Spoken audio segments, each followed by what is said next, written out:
The grandfather clock in the hallway chimed midnight as 36-year-old CEO Alexander Hartwell quietly climbed the stairs to check on his 2-year-old daughter, Isabella. His business trip to Chicago had ended early when his assistant called to tell him that Isabella had developed a high fever, and Alexander had immediately chartered a private jet to return home to his Beverly Hills mansion. Alexander had been raising Isabella alone since his wife Victoria died in a car accident when Isabella was just 6 months old. The transition from married executive to single father had been the most challenging period of his life, requiring him to learn not just the practical aspects of child care, but how to balance his demanding career with his daughter's needs. 6 months ago, he had hired Emma Richardson as Isabella's full-time nanny.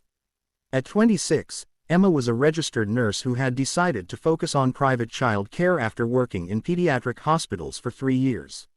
Her qualifications were impeccable, her references glowing, and, most importantly, Isabella had taken to her immediately. As Alexander approached Isabella's room, he could hear soft murmuring through the slightly open door. The night light cast a gentle glow, and he could see Emma sitting in the rocking chair beside Isabella's crib, holding his daughter and speaking to her in soothing whispers. "It is okay, sweetheart," Emma was saying gently. "I know you do not feel well, but the medicine is going to help you feel better, and I'm going to stay right here with you all night." Alexander felt his heart clench as he saw his daughter's flushed face and heard her labored breathing. Isabella had been fighting a respiratory infection for 2 days, and despite the pediatrician's assurances that it was not serious, Alexander had been tormented by worry during his business meetings. What struck him most, however, was Emma's complete devotion to Isabella's comfort. Her blonde hair was pulled back in a simple ponytail, and she wore comfortable clothes rather than her usual professional attire. She had clearly been up with Isabella for hours, monitoring her fever and providing the kind of constant attention that only someone who truly cared would offer. "Mr. Hartwell." Emma noticed him standing in the doorway and spoke quietly so as not to disturb Isabella, who had finally fallen asleep against her shoulder. "How is she?" Alexander whispered, stepping into the room. "Her fever broke about an hour ago, and her breathing has improved significantly." The pediatric Ian was right that it was just a common respiratory infection, but she has been uncomfortable and fussy. "I did not want to leave her alone." Alexander could see the exhaustion in Emma's eyes, but also the genuine concern and affection she felt for his daughter. "Emma, you should go get some rest. I can take over now that I am home." "Actually, sir, I was planning to sleep here tonight to monitor her breathing and temperature.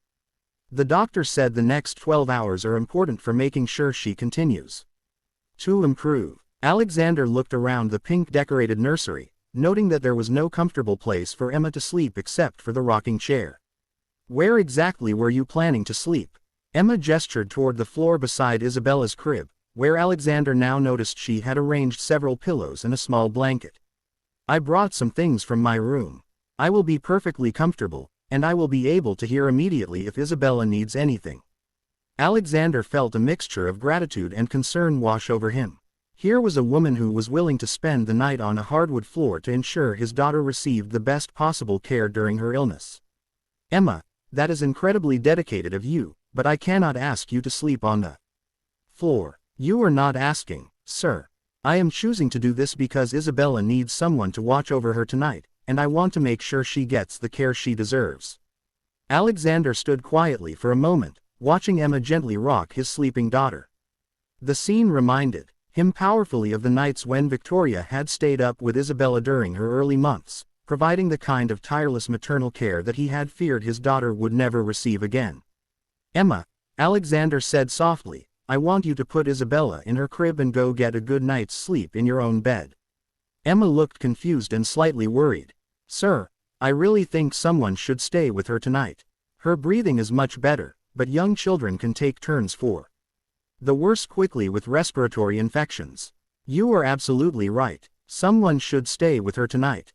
But that someone is going to be me. Mr. Hartwell, you just returned from a business trip. You must be exhausted, not more exhausted than you are after staying up with her for the past 2 days. Emma, you have gone above and beyond what anyone could reasonably expect. Now it is my turn to be the parent." Emma carefully transferred the sleeping Isabella to her crib, adjusting the soft pink blankets around her tiny form. "Sir." Are you sure you know what to watch for? The signs of respiratory distress, the fever management schedule. Alexander smiled at Emma's protective concern for his daughter. I think I can manage, but would you feel better if I promised to wake you immediately if I have any concerns? Yes, sir. That would make me feel much better. After Emma reluctantly left for her own room, Alexander settled into the rocking chair beside Isabella's crib. As he watched his daughter sleep peacefully, her breathing steady, and her color returning to normal, he reflected on how fortunate they both were to have Emma in their lives. Emma's willingness to sacrifice her own comfort for Isabella's well-being had reminded Alexander of something important. The best caregivers are not just employees doing a job, but people who genuinely care about the children in their charge. The next morning, after Isabella had slept through the night without fever or breathing problems, Alexander found Emma in the kitchen preparing Isabella's breakfast with the same careful attention she brought to everything she did. "How is our patient this morning?" Emma asked, looking up from the bowl of oatmeal she was preparing. "Much better. Her fever is completely gone and she woke up asking for her favorite stuffed elephant. I think we can safely say the crisis has passed." Emma's face lit up with relief. "I am so glad. Respiratory infections in toddlers can be frightening, but Isabella is a strong little girl. Emma, I want to talk to you about last night." Emma's expression became cautious, clearly wondering if she had somehow overstepped her boundaries. "What you were willing to do for Isabella, staying up all night and sleeping on the floor to monitor her condition, that went far beyond your job responsibilities. That was the kind of care that only someone who truly loves a child would provide." "Sir, I do love Isabella. She is not just my job. She is a little girl who has already lost her mother and I want to make sure she always feels safe and cared for." Alexander felt his eyes mist with emotion. "Emma, I need you to know that what you have given Isabella is something I was afraid she might never have. The experience of being loved by someone who chooses to care for her, not out of obligation, but out of genuine affection. Mr. Hartwell, caring for Isabella has been the most rewarding work of my life. She is an amazing little girl. Which brings me to what I wanted to discuss with you. I have been thinking about this for months, but last night confirmed it for me. I would like to offer you a permanent position as Isabella's guardian and companion with a substantial salary increase, full benefits, and most importantly, the understanding that you are not just an employee, but an essential part of Isabella's family." Emma stared at him in surprise. "Sir, what exactly are you asking?" "I am asking if you would consider staying with us permanently, helping me raise Isabella as she grows up. I am asking if you would be willing to be the maternal figure in her life that she needs and deserves." Emma's eyes filled with tears. "Mr. Hartwell, you are offering me everything I could ever want. The chance to watch Isabella grow up, to be part of her life, not just for a few years, but for as long as she needs me. Then you will accept?" "Yes," Emma said, wiping away tears of joy. "Yes, I will absolutely accept." 5 years later, Alexander stood in the doorway of Isabella's bedroom, now decorated in purple and yellow instead of pink, watching as 7-year-old Isabella read a bedtime story to Emma, who was sitting beside her on the bed. The scene was a perfect reversal of that night long ago when Emma had stayed up caring for a sick toddler. "Daddy," Isabella called when she spotted him. "I am reading Emma the story about the princess and the dragon.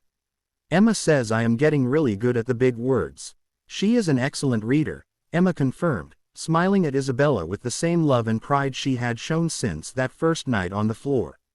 "Emma," Isabella said, settling against Emma's shoulder, "will you always be here to take care of me, always, sweetheart, for as long as you want me here?" As Alexander tucked Isabella into bed and said good night to both his daughter and the woman who had become so much more than a nanny, he reflected on how a single night of illness had revealed the true character of the person caring for his child. Emma's willingness to sleep on the floor to watch over Isabella had shown Alexander that love cannot be hired or purchased. It can only be given freely by someone who chooses to put a child's well-being above their own comfort.